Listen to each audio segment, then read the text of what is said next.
Good, beautiful morning, besties. How are you all doing? I hope you're all well. Today, we are going to be spending some time alone. I am going to be going to the beach, which I'm very excited for. I've been wanting to do it for a while, but I just kept pushing it off, kept talking myself out of it. But here we are. We're committing, especially since fall is rapidly approaching and summer is coming to an end. And since we're out here in the California area, you guys know how much I love California. I have to take full advantage of it and go and have myself a solo beach day. But first, we're going to be getting ourselves a drink and some snacks to take with us. Of course, had to make a quick pit stop at the good old trusty Starbucks. Had to pick up my Java chip frap. I actually wanted to try out the Pete's coffee, but it's kind of out of the way, and I was like, I'll just go with Starbucks. I know it. I love it. I'm gonna get it. So for our next stop, we went to Lupita's Baking, which is a locally owned Mexican / Oaxacan style restaurant and panaderia.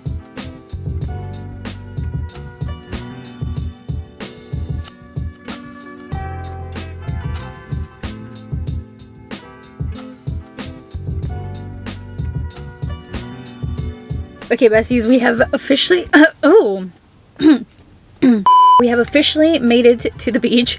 We survived the California traffic. I get so scared and like anxious, but for breakfast I got myself a, not really breakfast, but it sounded really good. I got a burrito with carne asada, rice, beans, and aguacate. It just sounded so good. I've been low-key craving one, so had to get it. And I opened that fridge and I saw that they had a brownie, so I had to get that. Brownies are my weakness. I also ended up getting 2 macarons because I'm obsessed with macarons. I don't know what flavor they were though. They didn't have a label, so I guess we'll do a guessing game. And I did pick up my dad a little cochito because these are his favorite.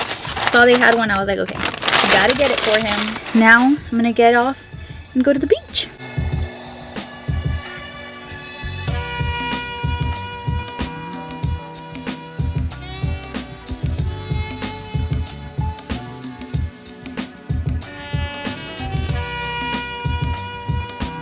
Hopefully you guys can hear me. I have my little mercadito bag here. Isn't this so stinking cute? Let's do a quick haul of what I have inside. First, I've got my Starbucks, obviously. Brought a sweater in case it gets cold, because you know, us Arizona people. Next, I did bring with me Mexican Gothic. I really want to read this book, so I was like, what perfect time to get started on it than now. I also brought my journal, a pen, pepper spray, my food, obvi, and some wet wipes. Anyways, I'm gonna enjoy my food. Let's try this burrito and see how good it is. Look at this, it's huge.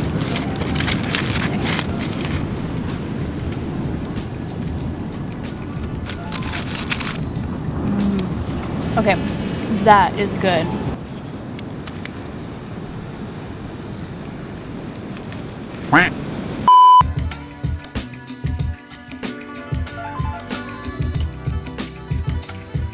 You might be wondering, why did you bring an umbrella to the beach? Well, 1, for privacy, just means don't talk to me, don't invade my space, don't invade my bubble. 2, to protect against the birds, because there's some that are around me and I just don't want to give them my food. Sharing is not always caring. And 3, so I don't get a sunburn. Alright, I'm gonna have to finish my burrito later. It is too big. Shall we try dessert? I think yes. Let's try this one first. It's a blue color, but it's a little sour tasting. It's giving green apple, but like a subtle green apple or like lime or something. But it's really good. Let's try the pink one. It's giving strawberry cake. Lupita, you outdid yourself, girl. Brownies next. Brownie is not my favorite, but I guess you can't win them all. Actually, redemption for that brownie because that shit was good and I kind of want another one. Okay, so I noticed that there's not a lot of people out here. I thought there was gonna be a lot more. I mean, there's definitely like the surfers, the lifeguards, but I guess since school started, there's not that many, which is kind of great for me because it's nice and quiet and very, very relaxing. I feel like I could totally take a dip in the ocean, but I'm too scared. I'm scared that like I'll dip my toes right here on the edge and a shark will bite me, even though that's like not possible, but never say never.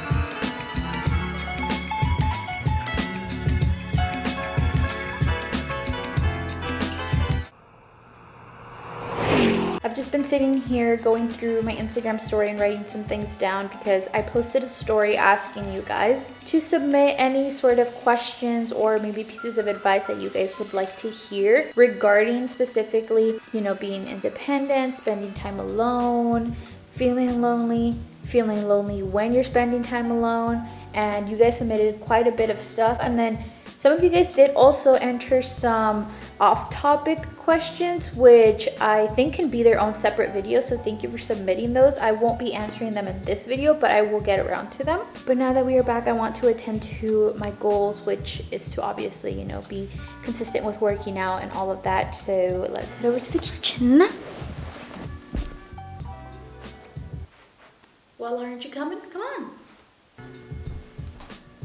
Welcome. The first thing I wanted to go ahead and talk about, which honestly I feel like is the main chunk of what I've wanted to mention in this video.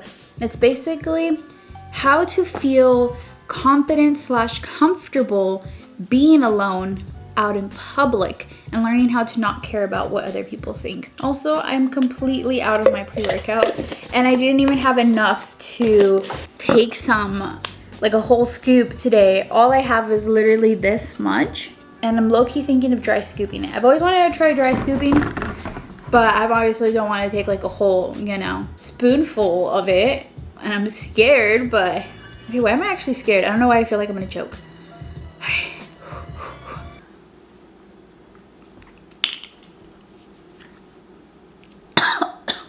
And I can't believe people do that for fun. Let's talk about how to feel confident being comfortable when you're alone out in public. Sorry, let me regather myself. Pull yourself together. Okay, I'm back. The main thing that I can tell you guys about this, and I know I'm gonna sound like a broken record because I literally say this all the freaking time, and you guys are probably like, I need something more, I need more emphasis on this. But the reality is, the only way to ever get over something or to stop being a certain way is to get through it. You have to challenge yourself to do it at least once so you can see that it's not actually as bad as your mind is making it out to be, and then it literally just starts happening so easily. So like a couple of years ago, maybe 2 to 3 years ago, I did my first solo outing and I was beyond nervous and anxious because I've always been the type of person to care about what other people think about me. And so, you know, going out to a restaurant alone, you're sitting there at a table for one while everyone else is there surrounded with, you know, their friends and family. I wanted to do that and just really take myself out of my comfort zone for once, because I'm just the type of person to always stay within my comfort zone, and then I complain because nothing is ever changing. But yeah, I don't actually do anything proactively to change anything. I went to Chili's and I asked for a table for one. Literally, my day just went smoothly, the same way as if I show up to a restaurant with a friend. I got my food, I was, you know, checked up on, that was it, paid my bill, walked out. The only way to stop being embarrassed about going out in public alone is to go out in public alone. And one more piece of advice: fake it till you make it. I've said this a million times, but I'm a very anxious person. Like, I've dealt with anxiety my entire life. I literally think I came out of the womb having anxiety. Like, I've had it that long that I've just learned to deal with it because I don't want anxiety to control me anymore. Like, I want to have an upper hand when it comes to my anxiety. Like, I'm gonna deal with my anxiety. It's always gonna be there, but I'm not gonna let it stop me. When it comes to fake it till you make it, like, you could literally walk into a room and pretend to be confident, and no one's actually gonna know that you're not confident unless you tell them I'm faking it. No one's gonna know that you're anxious unless you tell them you're anxious. Let me give you an example. When I'm filming my videos, why? I don't know, but I get anxious. I like lose my breath and I like talk faster than I can actually process words because I'm nervous for some reason being vulnerable. But I bet you guys can't tell that because I don't come across that way unless I just told you guys right now that I was nervous, that I get anxious when I'm just talking to a camera. Fake it till you make it. In any sort of situation in life, if you want to go out in public, fake it till you make it. And eventually it becomes your reality where you actually don't care as much what other people think. You feel a little bit more comfortable each time you do it. So recently started incorporating more cardio into my workouts, and the reason why is because I feel like I've gotten really good at the whole HIIT workout portion, but when I go on my hot girl walks, I'm still like dying and out of breath, and so I think I really need to build upon my endurance. Plus, I'm like really trying to focus on working on my breathing, and so even though I'm struggling, I'm pushing through it. So I did get asked if I ever get anxious going on my hot girl walks, and yes I do. It's actually a lot easier to go on a hot girl walk when I have someone else to do it with me, because I mean, you know, you have someone there and I just feel safer. But there are times when I don't have anyone to go with me, but I want to go, and so I could easily sometimes let the anxieties get the best of me, because we do live in a very, very scary world, especially being a woman in this world. It is terrifying, and you literally cannot trust anyone. I could easily just let my anxieties and my worries get the best of me and keep me locked in, but that's also going to mean that I'm going to miss out on a lot of the things that I enjoy, the things that I want to do. And as scary as this world is, I refuse to let it stop me, and so I try to do the things that I still want to do, and I just try to make sure that I'm, you know, paying attention. I'm on high alert. So some of the things that I try to do, you know, when I'm doing these things alone is, one, going out in daylight. I mean, the risk is always going to be there day or night, but just in daylight it's a little bit safer. I feel a little bit safer. You can see more. So I always try to go when the sun is out. And I also, when I'm with someone else, I wear my headphones like this. But when I'm by myself, something new I started doing is wearing my headphones like this and just blasting the music or the podcast, and I can still hear it, but I can also be paying attention to my surroundings. Another thing is just investing in like safety gadgets. I have a pepper spray, just makes me feel safer having this. There's other ones that you can also invest in. And the number one thing is trust your gut. If something feels off, if you don't feel safe, maybe turn around, go in a different direction, go back home, because it is much better to be safe than sorry.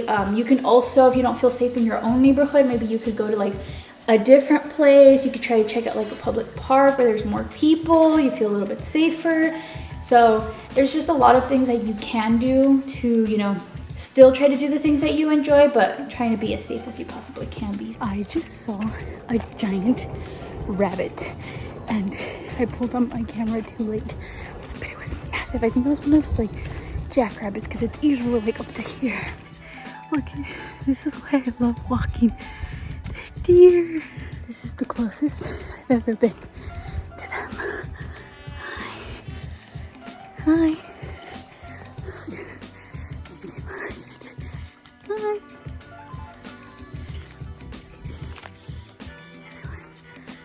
Okay, I'm gonna carry on. You do your thing. You do your thing.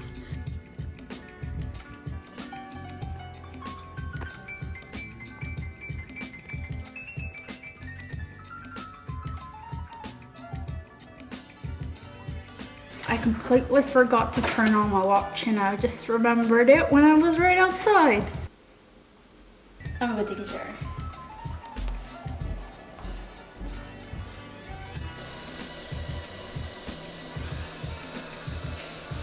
Several days later. It's actually it's Saturday.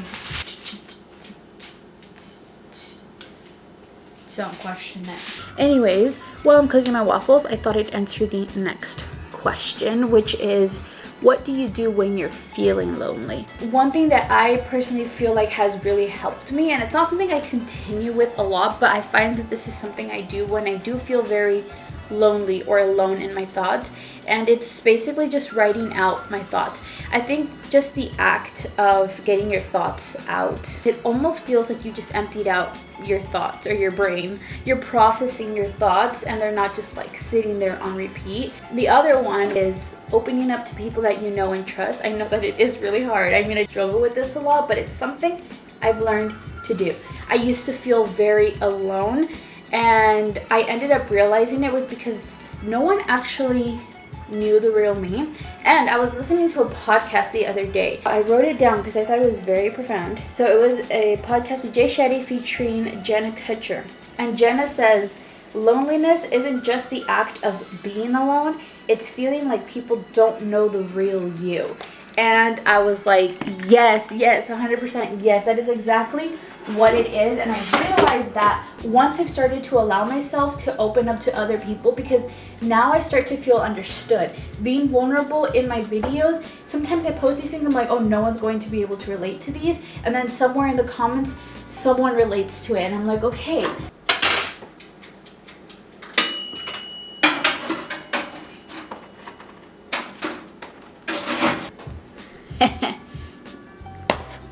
I just don't nail it with bananas. Before, my bananas were really brown and now they're really green. But anyways, back to my thoughts. I was mentioning how I felt like no one really knew me because I never opened up to anyone. And I used to think that it was because no one really gave me the opportunity to open up. But reality was that I was keeping myself from opening up because of the fact that it was really hard for me. But once I started like heavily feeling alone, like no one knows the real me, that's when I realized like I'm the reason why no one knows the real me. Like it's me. I'm keeping myself from being known. And so I slowly started to open up with people in my like friendships, or even like my sisters, and you know, on YouTube with strangers. You know, it was really hard at first, and it is scary. Like even now, just like opening up and, you know, fearing not having anyone relate to you is really scary. But more often than not, there will be someone out there that relates to you. And this doesn't mean like just go open up to like a random stranger across the street and then hope they understand you. It means like, you know, find the people you trust in your life and that maybe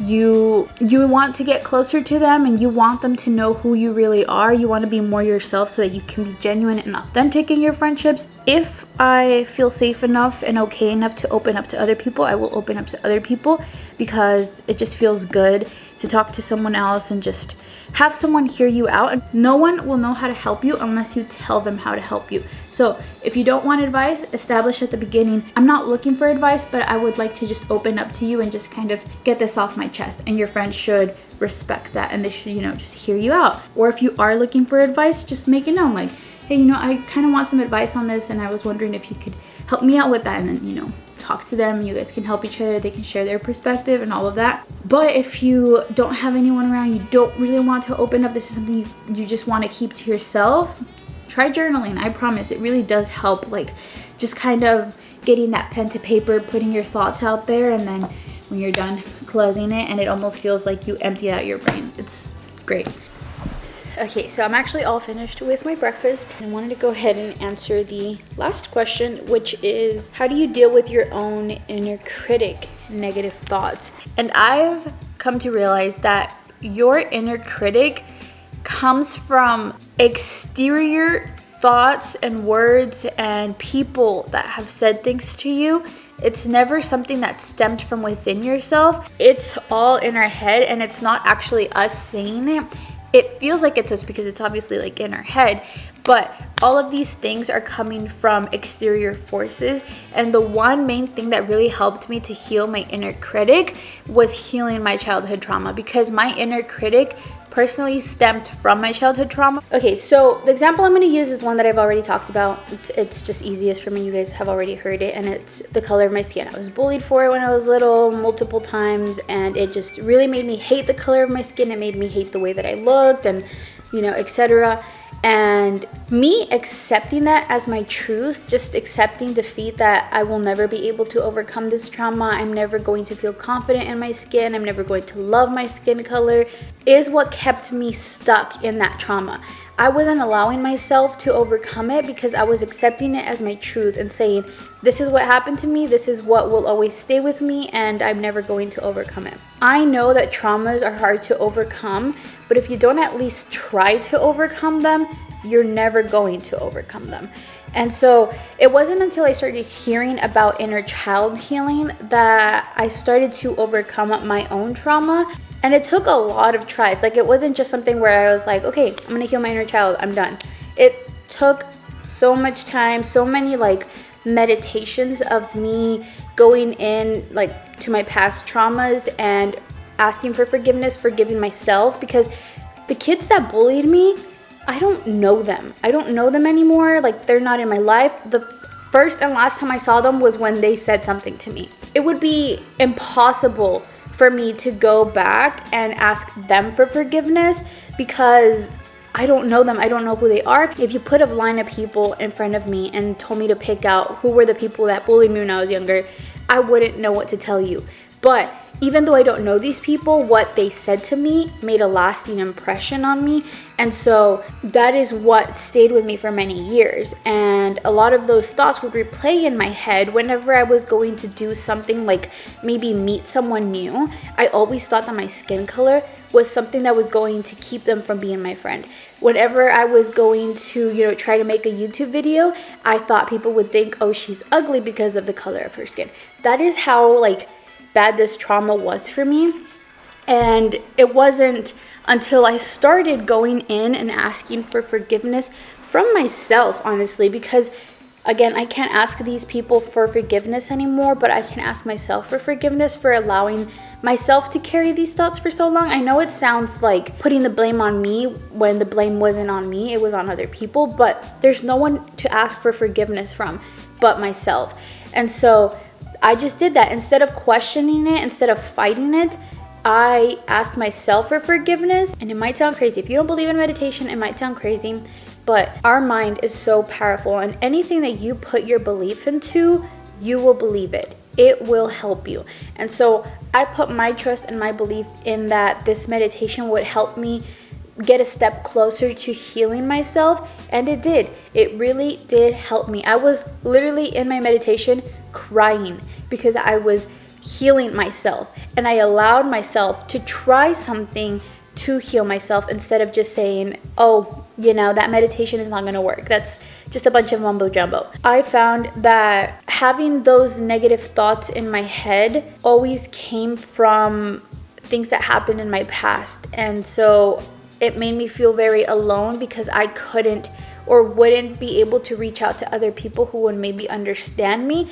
And so what I did was I showed up for myself. I did it for myself. I found ways to be there for myself, to help myself heal, and said, you know what, these traumas aren't my truth, and I'm going to grow from them. I'm going to change from them. So once I've allowed myself to heal from it, I find that my inner critic isn't as strong as it used to be. I'm stronger than my inner critic. And so when these thoughts come into my head, I'll be like, no, that's not true.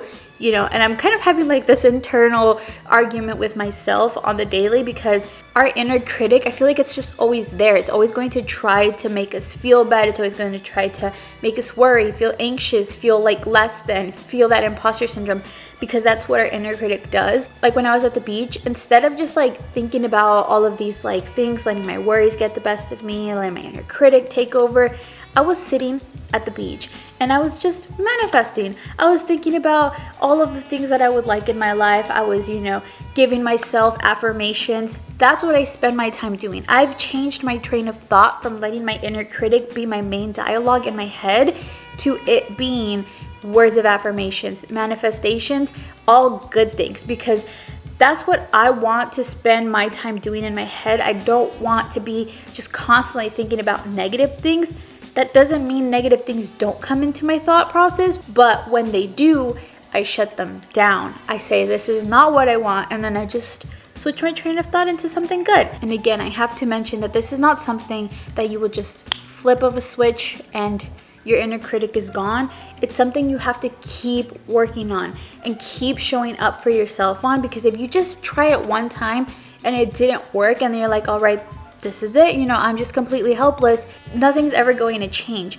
But if you actually want that change to happen, you have to continue showing up for yourself. You have to continue trying different things until you find something that works for you, because unless you try, nothing is ever going to change. But if you at least try, you're one step closer to your healing. So as I mentioned, it is Saturday. It's my day off. Normally I like to take this day to just completely recharge, not do anything, not work out, not go on social media, have a little mental detox moment. But I am so freaking excited, and I have to put you guys on because, by the way, it's cold. I have to put you guys on because Nyla put me on, and I was like, thank you. So obviously can't neglect you guys from also enjoying this great show. You guys, if you have not seen Only Murders in the Building on Hulu, you have to watch it. It is so good. I think you have to get past like first couple of episodes. I think that's Nyla, because I was like literally texting her. I have conspiracies and I have thoughts, and honestly I don't want to annoy people with like every single thought that I have, but I'm shook, and like I just got to the point where I'm very, very excited. I'm on season 2, episode 5. I'm gonna burn my garlic bread. I hear it sizzling. We don't want a repeat of what happened this morning. But anyways, this show is so freaking good. I love a good like murder mystery thriller. Keeps you on the edge of your seat. So if you're looking for something like that, check out Only Murders in the Building. I should like start writing down every single prediction just so people believe me, because I swear like sometimes I think these things but I don't say them out loud, and then I'll be like, I knew it, and then people are like, did you actually know it? But like I did, I swear I did. Anyways, this is how excited I am about the show. I'm almost done with season 2, and now I'm mad because there's a season 3, but I have to wait until it comes out. Also, Paul Rudd is gonna be in it. Best time to get into it, guys. Best time. Hopefully they don't make us wait a long time like Stranger Things. This is why I don't like getting into shows. Oh my god, I'm almost burning this thing again.